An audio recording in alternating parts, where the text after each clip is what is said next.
자, 여러분 안녕하세요. 동차반과 관련된 설명회를 여러분께 영상으로 인사를 드리게 됐는데요. 오늘 여러분께 설명드리고자 하는 취지를 간략하게 미리 말씀드리면 동차반을 해야 되는 그 실효적인 어떠한 이유와 취지에 대해서 좀 설명을 드리고, 그 다음에 동차반 때 어떻게 수업을 진행할지 여부에 대해서 여러분께 간략하게 설명을 드리도록 할게요.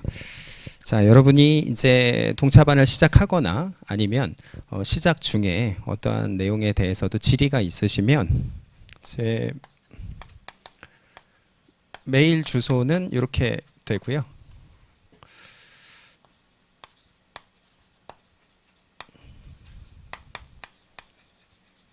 그 다음에 카톡 아이디도 메일 주소하고 같으니까 여러분이 편하게 어떤 방식으로든 저한테 질문을 주시면 제가 친절하게 빠르게 답변을 드리도록 할게요.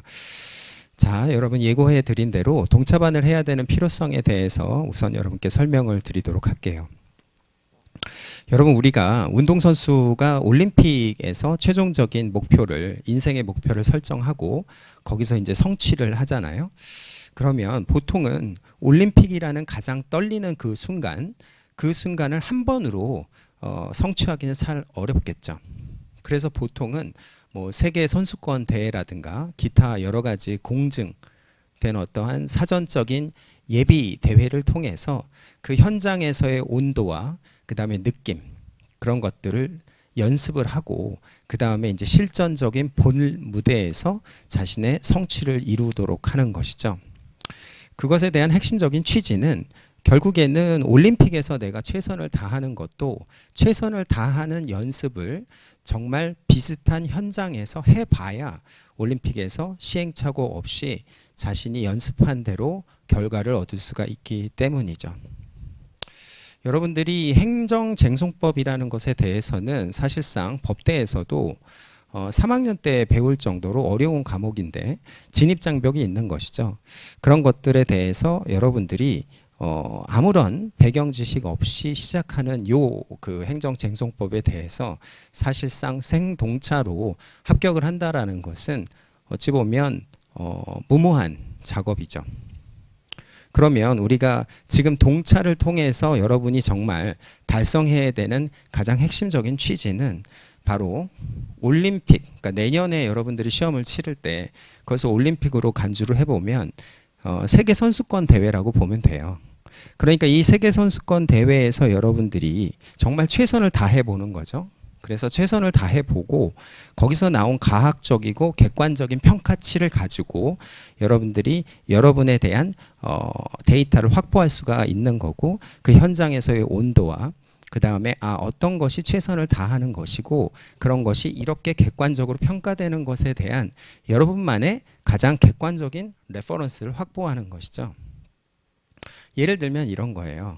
여러분들이 이제 그런 것을 경험해 보지 않고 예를 들어서 아무런 의미 없이 지금의 시험의 기회를 날리게 되면 포섭이라는 게 중요하다던데 포섭을 어떻게 했더니 얼마만큼의 점수가 나오더라. 적용 법조를 어떻게 하더니 해야 된다는 걸 강조를 많이 했는데 적용 법조를 행정기본법, 절차법, 헌법까지 많이 써봤더니 점수가 어떻게 나오더라. 그 다음에 일반론이라는 게 중요하다던데 일반론을 의의 및 취지까지 포함해서 두텁게 쓸 경우에 점수가 어떻게 나오더라. 사안의 포섭이 그렇게 중요하다던데 제시문에 있는 정보, 그 다음에 관련된 핵심 판례의 요건 사실, 자 이런 것들을 아주 유기적이고 체계적으로 포섭을 했더니 결과가 이렇게 나오더라. 그 다음에 반면에 이런 것들을 하지 못했을 때 어떻게 점수가 나오더라 라는 것들을 여러분이 여러분에게 가장 직접적이고 개별적인 평가치에 대한 점수 확보를 통해서 여러분들이 내년을 대비할 수가 있다라는 것이죠. 만약에 이런 것들이 전제되지 않으면 어떤 일이 일어나냐면 그런 것들에 대해서 여러분들의 확신과 객관적인 평가치가 주어지지 않았기 때문에 카페나 아니면 지인들한테 야 이런 거는 이렇다던데 저런 거는 저렇다던데 물어보게 되는 거죠. 그런데 이런 것들을 여러분이 스스로 여러분의 기회를 자기화해서 여러분의 것으로 만든다면 결국은 이러한 시행착오 없이 온전히 다음의 시험을 대비할 수 있다는 거죠. 그래서 여러분이 지금의 동차반이라는 것은 내년에 여러분들이 시험을 치를 때 가장 객관적인 결과치를 통해서 가장 실효적인 시험을 대비할 수 있는 아주 중요한 기회다라는 것이죠. 그 다음에 여러분들이 또 두 번째 측면은 그런 거예요. 아까 제가 언급한 것처럼 행정쟁송법이라는 것 자체가 행정법이라는 과목 자체도 어려운데 총론에 대한 배경 지식 없이 소송법적으로 들어가기 때문에 민법을 모르는 상태에서 민사소송법을 배우는 것, 형법을 모르는 상태에서 형사소송법을 배우는 것 이상으로 어려운 거예요. 왜냐하면 행정법이 민법이나 형법보다 어렵다는 게 법대에서의 통념적인 상식이었거든요. 그러니까 여러분들이 결국에는 행정쟁송법이라는 건 더욱더 어려운 것이죠. 진입장벽이 높은 거예요. 그런 만큼 내가 결국에는 지금의 기회에 동차반의 기회에 여러분들이 계략적인 여러분만들의 체계를 만들어 놓지 않으면 결코 내년에 여러분들이 원하는 결과를 얻을 수가 없다라는 것이고요. 반면에 여러분들이 지금의 동차반에 정말 이번에 합격해야 된다라는 목표를 가지고 정말 실전적으로 연습을 했을 때 행정쟁송법이 또 내년에 여러분께 될 수가 있는 것이죠. 또 한 가지 측면은 이런 것도 있어요. 여러분 사람의 의지는 누구나 다 박약하죠. 저도 그렇고 여러분도 그렇고 통상적인 모든 사람들이 결국에는 작심삼일이라는 그 표현에 다 익숙해져 있죠. 그렇기 때문에 시험을 앞두고 공부하는 것, 이것이 가장 실효적인 공부 방법이에요. 그러니까 여러분이 지금 이 시기에 나한테 주어진 기회가 단 한 번밖에 없다라는 각오를 가지고 지금 이 시기에 박차를 가해서 정말 내실 있게 공부를 하면 그것이 여러분에게 기초 역량으로 배양이 되는 것이고요. 그냥 느슨하게 내가 그냥 이번 기회에 한번 연습 삼아 써보겠다. 자, 이런 생각으로 가지면 결국에는 전자의 경우보다는 훨씬 더 여러분들이 공부의 측면에서는 비효율적이다. 이렇게 말씀을 드리고 싶어요. 자, 이제 그래서 이러한 동차반, 특히나 행정쟁송법이라는 어려운 법 과목에서 동차반이라는 것의 중요성에 대해서 여러분께 간략히 설명을 드렸고요. 자, 그러한 취지에 부합되도록 저는 수업을 이제 구성하고자 해요. 그러면 이제 두 가지의 측면에서 우리가 고민을 해볼 필요가 있어요. 자, 첫 번째는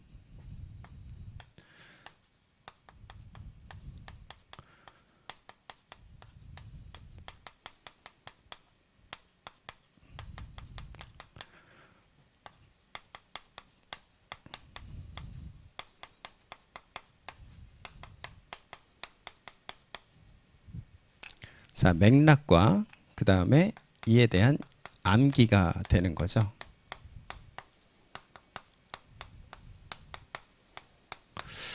자, 우선 여러분이 동차반을 통해서 시험으로 유효한 결과치, 가장 객관적인 평가치를 얻기 위해서는 우선 여러분이 써야 되는 거죠. 그렇죠? 잘 써서 여러분들이 그 결과치를 잘 받는 것, 이게 결국 본질에 가장 충실한 거잖아요. 그래서 행정쟁송법 일반 쟁점에 대한 맥락을 올바르게 이해하고 그 부분에 대해서 효율적으로 여러분이 답안 작성에 맞게끔, 그래서 실전적인 암기가 되어 있어야 그 이후에 포섭이든 뭐든 이런 것들이 이루어질 수 있다라는 거죠.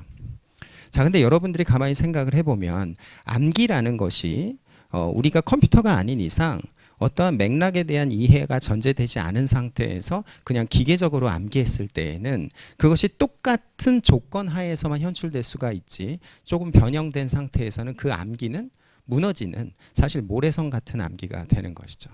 그래서 그 모래성에다가 일종의 물을 뿌리는 작업, 그래서 모래와 모래 사이의 간극을 연결하는 포인트, 그게 바로 맥락에 대한 이해가 되는 것이죠.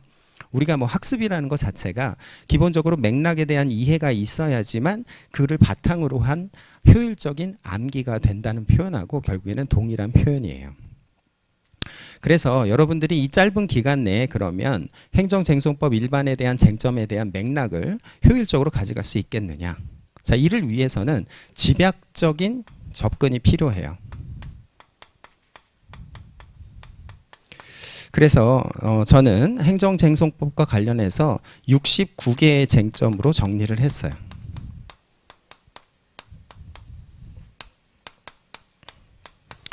자, 그래서 여러분들이 이 69개의 쟁점을 암기를 해야 되는 것이죠. 종국적으로는. 그러면 이 69개의 쟁점에 대해서 우선 단원별로 이 쟁점이 갖고 있는 체계적 지위와 의미, 그 다음에 취지가 무엇인지에 대해서 이해가 되어 있어야 돼요. 근데 그 이해를 위한 행정쟁송법 전반에 대한 가장 중요한 맥락, 컨텍스트가 무엇인지를 우선 파악하는 부분이 중요한데요. 우선 그에 대해서 간략히 설명을 드리면 우선 행정청이요. 뭔지는 모르지만 우리는 행정청이 있고 예를 들어서 사인이라는 갑한테 얘가 음식점을 좀 더럽게 해서 영업정지 6개월을 때렸다. 자, 이런 상황에서 그러면 영업정지 6개월을 받으면 갑은 먹고 살기가 어렵게 되죠. 그러니까 이제 행정법원에 가서 시비를 거는 거예요. 근데 법원에다가 시비를 거는 거를 우리는 소송의 제기다 이렇게 표현을 할 수 있겠죠. 근데 우리가 행정소송의 가장 본류는 바로 취소소송인데요. 취소소송을 제기하는 거예요.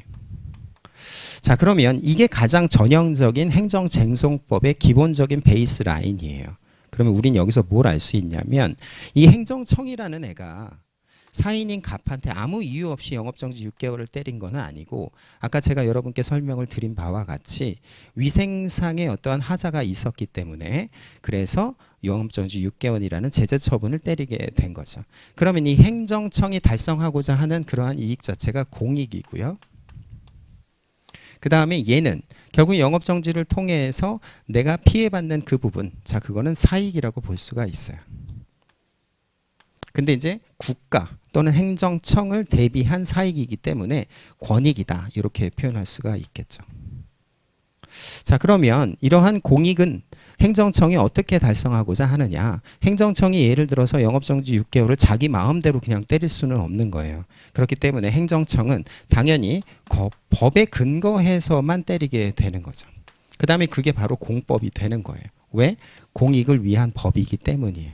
그래서 공법에 의해서 이러한 처분을 때리게 되는 거죠. 그러면 이 공법들이 뭐가 있을까요? 뭐 식품위생법이죠. 그렇죠? 그러니까 공적인 이익, 공익을 위해서 행정청이 어떠한 처분을 내리기 위한 근거 법률. 자, 이런 것들이 바로 행정법이 되는 거예요. 뭐 수천 개가 있겠죠. 도로교통법도 있고 식품위생법도 있고 그 다음에 여러분이 배우는 뭐 노동법들 이런 것들이 바로 행정법이 되는 거예요. 자, 그래서 이제 얘가 영업정지 6개월을 때리면 이제 여기에 있는 판사가 해야 되는 일은 뭐냐면 결국은 얘가 했던 영업정지가 적법하냐 또는 위법하냐 여부를 들여다보는 거죠. 그럼 아까 제가 여러분께 언급을 드렸듯이 얘가 영업정지 6개월을 때릴 때에는 아무 근거 없이 때릴 수는 없다 그랬죠. 법치주의이기 때문이에요. 즉 우리가 행정기본법 8조에서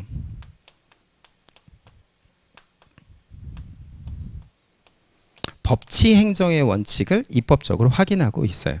그래서 법에 근거해서 법에 따라서 이렇게 때릴 수밖에 없는 거예요. 그러니까 행정청이라는 것은 공법에 대한 1차 판단이죠. 얘가 바로 1차적인 판단을 때리는 거예요. 그 판단에 대해서 사인이 시비를 걸었을 때 판사는 적법이냐 위법이냐를 이제 2차적으로 판단을 때리는 거죠. 이게 좀 어려우면 이렇게 생각해 보면 돼요. 행정청이라는 애도 어차피 행정고시를 합격한 애죠. 그럼 얘도 행정법을 배워요. 아, 법치행정의 원칙이라는 건 그런 거구나. 여기 있는 판사는 예전에는 사시, 지금은 변시를 통해서 또 행정법을 배워요. 나도 한 칼이 있고 너도 한 칼이 있네. 근데 나는 1차적인 판단을 내가 하고 그 다음에 사인이 시비를 걸었으니까 그 부분에 대해서 네가 2차적 판단을 하는구나. 이렇게 되는 거죠. 결국에는 이 행정소송에 있어서 이 행정소송을 관철하는 가장 중요한 입장은 얘도 생각해야 되고 얘도 생각해야 되는 거죠. 판사 입장에서는. 그래서 행정청을 생각해야 되는 부분, 그 다음에 갑을 생각해야 되는 부분. 자, 이 두 가지가 이제 고민이 되는 거예요. 그렇죠? 그럼 행정청이 생각하는 부분, 그게 바로 행정청이 달성하고자 하는 공익이고, 그 다음에 얘가 법에 따라서 했기 때문에 이 1차적인 판단, 그렇죠? 1차적 판단을 존중해야 돼요.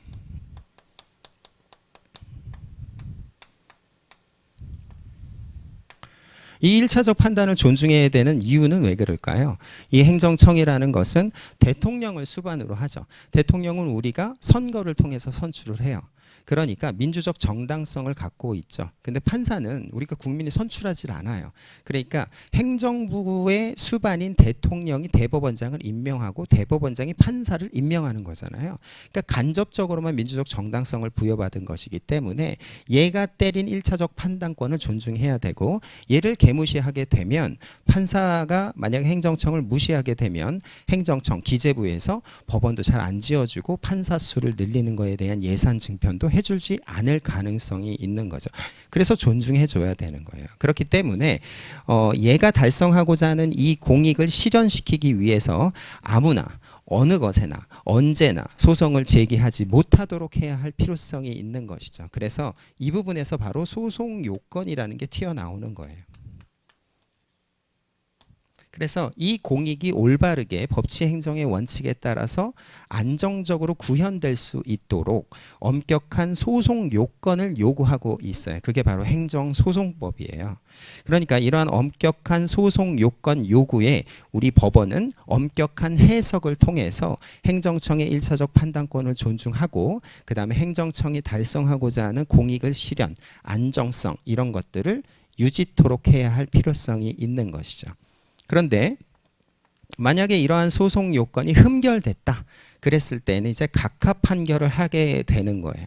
각하라는 것은 결국에는 여러분들이 뭐 클럽에 갔을 때 들어가지도 못하는 입 뺀 것 같은 상태, 자, 이런 판결이 나오게 되는 거죠. 그러면 각하 판결을 했을 때 판사는 집에 일찍 퇴근할 수가 있고, 행정청이 달성하고자 하는 공익도 조기에 안정적으로 실현될 수가 있게 되는 거예요. 자, 그렇게 되면 이제 국민은 섭섭해지게 되는 거죠. 그러니까 국민의 권익이라는 부분, 특히 내가 소송을 제기하고자 하는 재판 청구권이라는 부분, 자, 이런 부분들이 이제 상대적으로 침해받게 되는 거예요. 이게 바로 우리 헌법 27조 1항에서 규정하고 있어요. 자, 이런 것들에 대해서도 눈치를 좀 봐야 돼요. 왜냐하면 이런 것에 대한 눈치를 보지 않으면 국민적 저항을 받게 되겠죠. 법원은. 그렇기 때문에 이런 부분에 대한 눈치를 봐야 되는 측면에서 이러한 소송 요건에 대해서도 이제 확대해야 될 필요성이 있는 거예요. 그러면 이 소송 요건에 대한 확대는 누가 많이 주장할까요? 결국에는 일찍 퇴근하는 판사보다는 결국에는 국민의 편에서 자기 일은 아니지만 뭔가 비판을 하고자 하는 입장에 있는 법조직역에 있는 자들, 결국 학자들이겠죠. 그 학자들이 바로 이 소송 요건의 확대를 주장하는 거예요.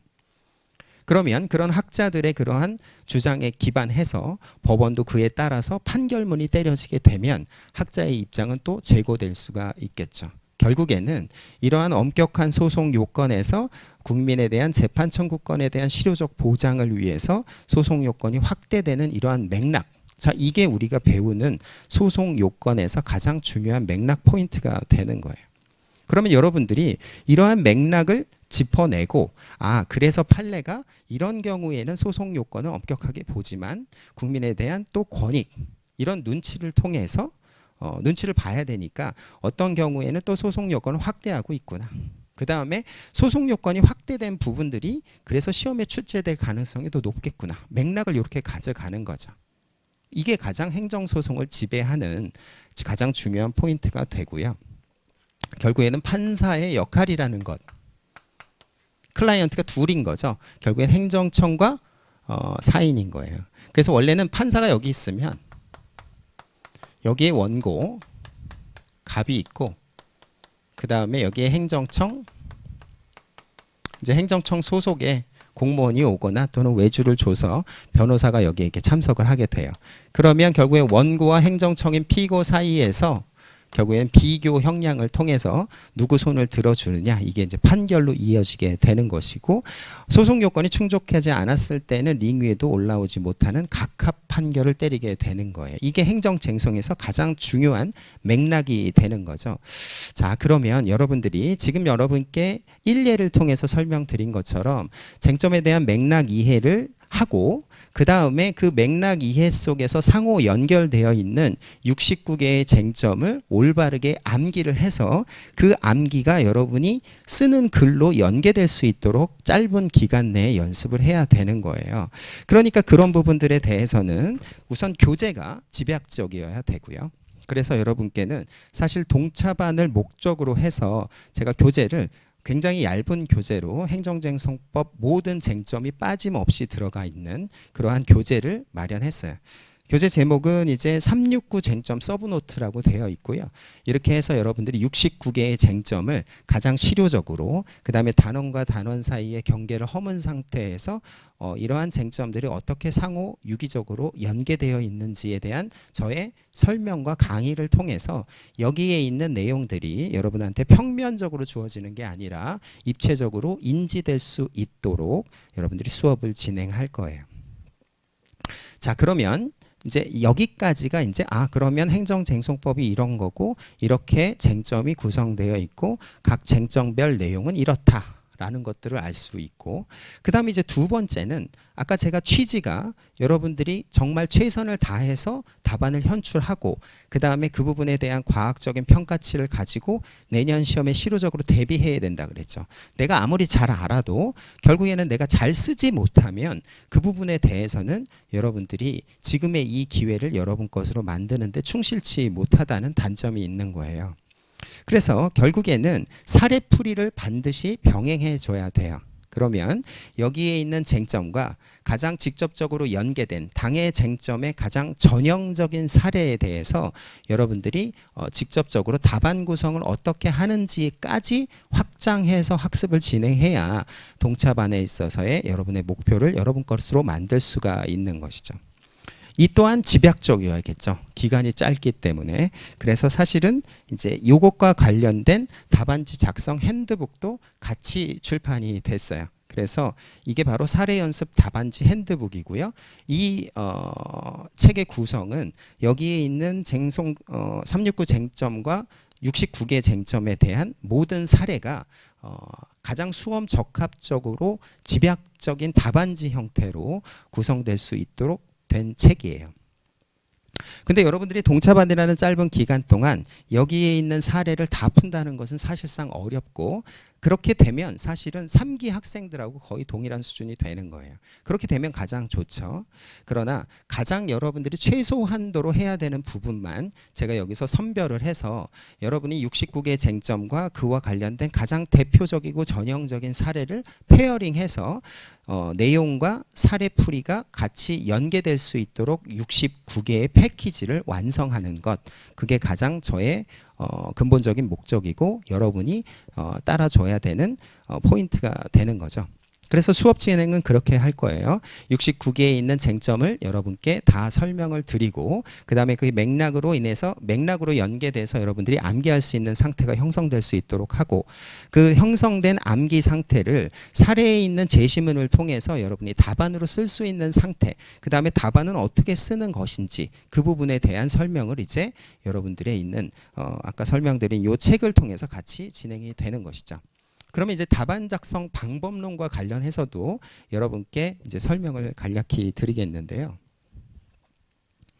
답안 작성 방법이라는 것은 결국에 가장 중요한 것은 판결문과 유사해야 돼요.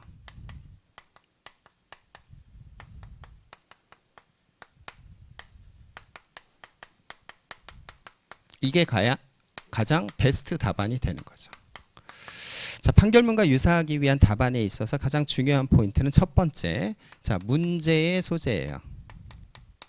여러분이 이제 목차에 문제의 소재라는 게 있는데 이 문제의 소재라는 것의 어떠한 기능, 체계적 지위는 당의 쟁점, 그러니까 당의 답안의 예고편이죠.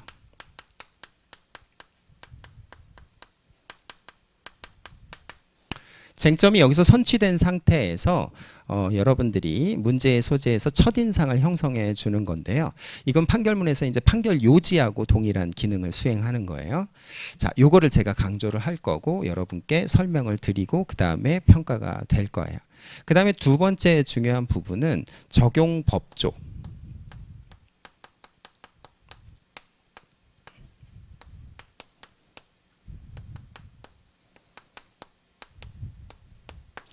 여러분이 법조문을 정확하게 쓰는 부분이 굉장히 중요한데요. 왜냐하면 판결문에서는 이제 적용 법조를 한꺼번에 때려 넣어서 판결문을 쓰는데 여러분들은 여러분이 쓰고 나서 그 가로치고 이제 적용 법조를 올바르게 적시하도록 이렇게 되어 있는데요.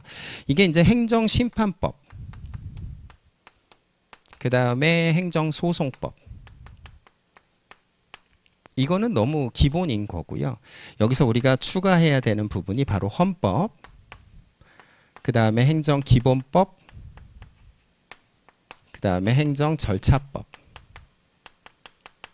근데 뭐 몇 개 되지는 않아요. 자, 이런 부분까지 정확하게 적시를 해서 정말 판결문과 유사한 답안의 인상을 형성하는 것, 그것이 매우 중요한 포인트가 될 거예요. 제가 이거를 되게 강조를 많이 하고요.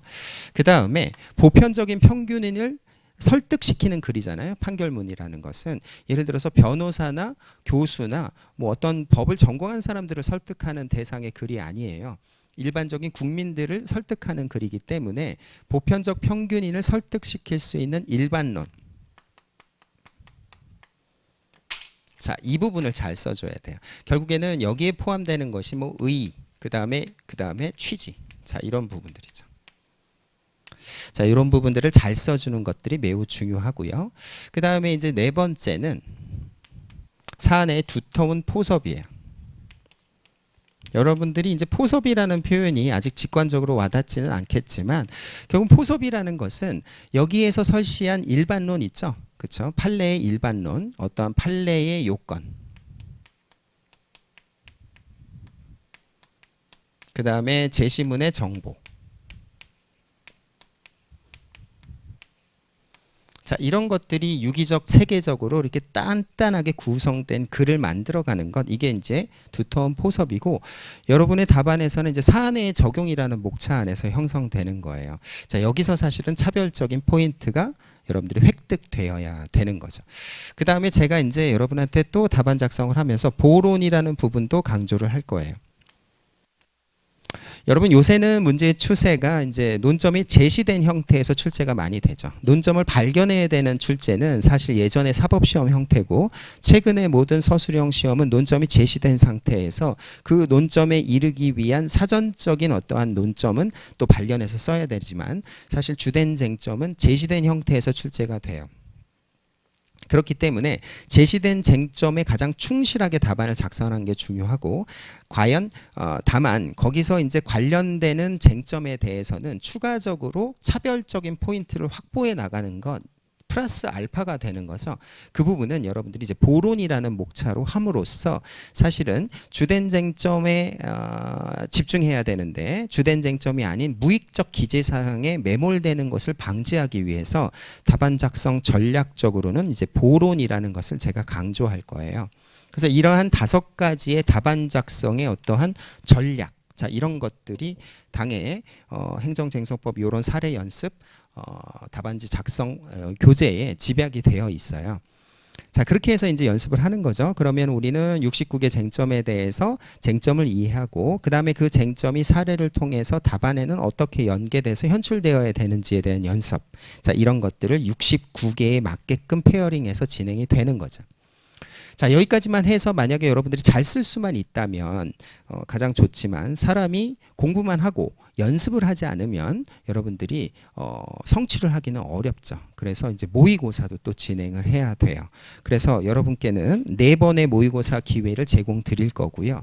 그 다음에 모의고사를 통해서 이렇게 배운 것에 대한 연습을 여러분들이 실전적으로 해보는데 그 다음에 여기에 있었던 제가 맥락과 그 다음에 암기라는 부분이 이제 하나의 더 덩어리가 돼서 이런 것들이 여러분들이 실전적으로 내가 할 수 있는지에 대한 스스로의 점검을 하는 거고요.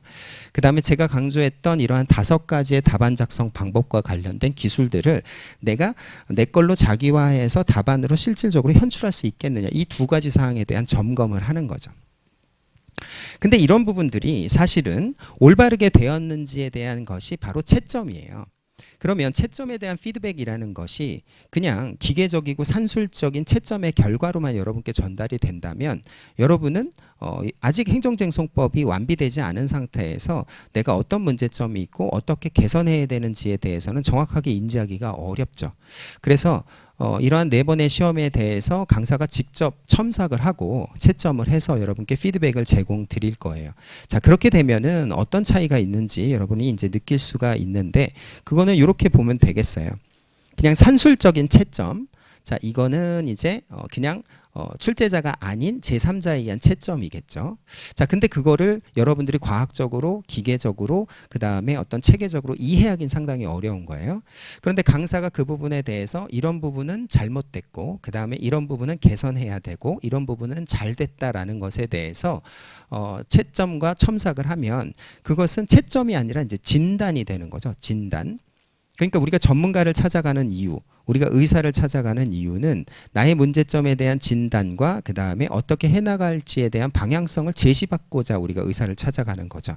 그러니까 그런 피드백이 굉장히 중요해서 그 4번의 시험 동안 여러분께는 개별적이고 직접적이고 구체적인 그러한 첨삭을 하고 거기에는 코멘트를 제가 다 달아드릴 거예요. 그 다음에 4번의 기회를 통해서 여러분들이 이제 연계가 되잖아요. 4번의 현출. 자, 그걸 통한 종합적인 피드백도 같이 제공을 해 드릴 거예요. 그러면 이런 정도만 대비를 하면 여러분들이 동차반에 있어서 내년 시험을 실효적으로 대비하는 소중한 기회를 정말 여러분 거로 만들어 갈 수 있는 거에 대한 온전한 대비가 될 수 있다라고 생각이 되고요. 실질적으로도 동차반 때 그렇게 최선을 다한 사람이 결국에는 실제 시험인 그 다음의 시험에서도 좋은 결과를 얻을 수밖에 없다. 왜냐하면 행정쟁송법이라는 것 자체가 과목이 상당히 진입장벽이 있는 어려운 과목이기 때문에 지금부터 여러분들이 그냥 추상적 일반적으로 공부하지 않고 실전을 대비한 실전적이고 구체적인 공부를 해야지만 내년 시험이 여러분의 시험이 될 수 있다는 것을 다시 한번 강조하면서 여러분께 설명회를 마치도록 하고요. 그 다음에 아까 제가 말씀드렸듯이 기타 궁금한 내용이 있으면 메일이나 카카오톡을 통해서 저한테 질의를 해주시면 답변을 드리도록 할게요. 자, 여러분 감사합니다.